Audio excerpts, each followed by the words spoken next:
ផ្សារឋានសួគ៌ធម្មជាតិ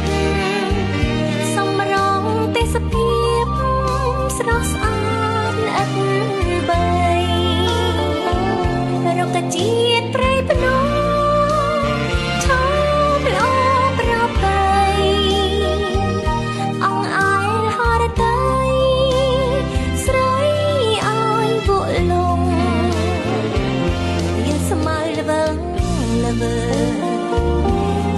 បៃតងខ្ចីទើបលងថ្មីថ្មីលួងលោមអា